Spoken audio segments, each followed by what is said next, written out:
How y'all doing today? My name's Ayin, and today's topic of discussion is going to be where to begin with working with others.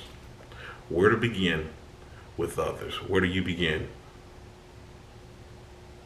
with others? This is something I talk about in my book, Kilimanjaro's The Arithmetic of Family Communication, which I'll leave a link in the description box. You can get it on Amazon in paperback or an ebook copy. One of the things that I mentioned at the start of a few of the chapters, and especially in the you section, is when you're talking about interacting with others, it starts with their viewpoint, not your own. Of course, you do some self-talk. You have to do some self-talk, doing some self-talk before you get ready to interact with others, especially if these are difficult people that you're engaging with. You do have to do some self-talk to talk yourself up and encourage yourself into not being drawn into these situations with these loved ones. And this is the same thing with working with anybody. You got to understand that when you're talking, engaging with other people, you're relinquishing a piece of yourself. You're agreeing to talk and you're agreeing to listen as well. You're agreeing to have a 50-50 engage with people. And some people forget that. When they get to talking to people, they get so caught up in trying to prove a point or trying to convert them on something that they may believe in regards to an opinion that they're really strong in, and they just kind of want them to see eye to eye, and not really realizing that the conversation doesn't have to have some sort of closure. It can just go where we're talking, each other being heard, nobody's trying to sway anybody one way or the other, and we can part ways. But we're going to do this in a respectable manner. So when you're thinking about when you're engaging with others, it's not just you, it's not just your circle, it's not you being selfish to the point where you're just like, hey, yeah, I'm engaging with you, you stepped in my circle, these are the rules. No. They have rules too. I know in previous videos I talk about, you give people the keys in dealing with you. That's in regards to with you all's overlapping circles, things that you don't want to truly get into your circle. Think about it, you got two circles that overlap. You all are sharing this center space between these two here. I don't know if you can see it here. You're sharing this center space, this space here. That's what you all are agreeing to do with. You still got your respective sections, right? You got your respective sections.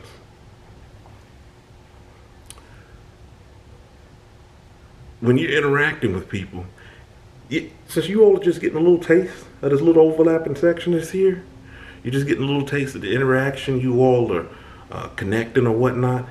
If it gets a little muddy, that's fine, because you know that, hey, look, this is something maybe I don't want to partake in. I'm not going to allow this in the rest of my circle.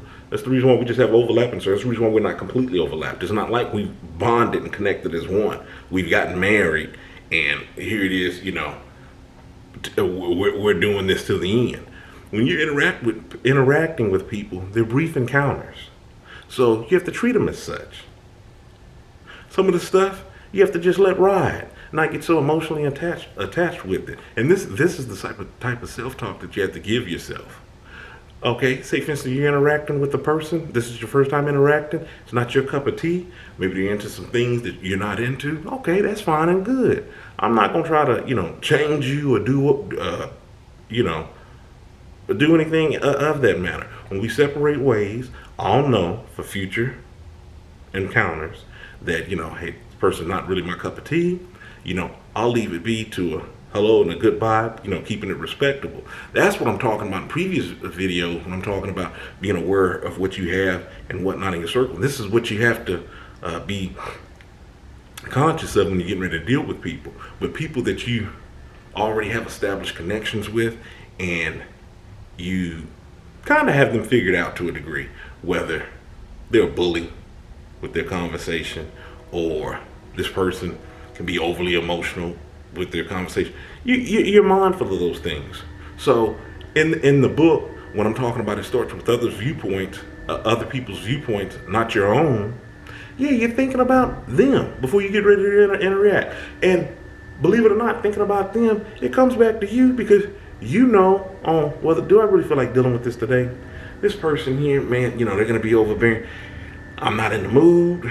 They're going to be all overbearing. I know this is a personality trait of theirs. Maybe I'll put this off to another day to where I feel like putting up with this or having the appropriate checks and balances, because I can't really do this today because I don't want an altercation. So that's what I'm talking about when I'm talking about it starts with the other's viewpoint, not yours. Sometimes too, we get caught up in looking at what they're bringing to the table at face value, and we really don't take it any deeper. And what I'm referring to when I'm talking about we don't take it any deeper, we just get used to, okay, oh, here they go, they're complaining again. And even though you might be talking to a person that's a complainer, they may have some valid complaints from time to time. There may be some valid reasons for them feeling the way that they feel. And since you're choosing to have an interaction with them, it's a responsibility to be empathetic to a degree. Now, this is completely different from what I'm talking about with dealing with people who are self-seekers, users, manipulative. You don't give them those keys, but I'm just saying when you're having these interactions, because no interaction is perfect. No relationship is perfect. It's always a work in progress, especially if time is involved. One incident that I remember, and I actually mentioned in my book, Kilimanjaro, was the Arithmetic of Family Communication. I remember going to talk with my mother one time, and I'm going to talk with her, and she was talking about this situation that was really bothering her. It was really eating away at her, and I became agitated. And I'm like, man, I just came over for this moment to visit. I'm getting ready to go. I really don't want to engage in this right now. So she's talking, and to me, I've written it off as just like any other time. So all of a sudden, I'm looking there at her, and she's talking, and all of a sudden, she began to look to me like a little girl that was just wanting to be heard. So as I started to get in tune with what she was saying and what she was expressing to me, I thought to myself, I'm like, man, I understand how she feels. I feel exactly like that in these moments, and how she's feeling. This is a valid feeling on how she's feeling. She's just talking to me as her son, and even though as the child looking at her is just like, well, you should have this all figured out. You done been through enough. She's people too. Just like one thing my mother's always said to us as kids growing up, she was just like, especially when she was talking to us about our little brother. She would say, they're the little people too. They're little because it's like 12, almost 13 years difference between me and my baby brother. She was like, look, they're people too. They're just like little people. They're people with little personalities, little attitudes. The world is small. So they're little adults or, little people. So, and anyways, back to her with her talking. As she was talking, she went expressing this story. I started to hear her out, and I started to really empathize with her. And so the feelings that I was having in regards to becoming agitated, wanting to leave, wanting to hurry up and wrap this up, I started to empathize with her and really hear her out. So I talked to her, and as I was talking to her and I was being genuine with her, I saw her start to calm down and be at ease. Because I'm letting her know, don't let people pull you out of your character. And giving her the same talk that I would give a friend. And just, really having a heart-to-heart with her. So as I walked away from that incident, I kind of thought to myself, man, no matter who you are, who you're speaking with, you got to have checks and balances in life. You think that you know people and you get this level of familiarity with them, and you just kind of put them in a box. You think that that's all that it is to them. That's all it is to know to them. And it's not. People keep on evolving. They keep changing. So that's the reason why I'm talking about you got to see things from other people's viewpoint besides your own. Especially when you're branching out to deal with others. I just want to take time out to share that with you today. Like I said, I go a little bit more in depth with more stories like that in regards to my book and how to make connections and share these interactions with people, because you're essentially sharing a space with the person.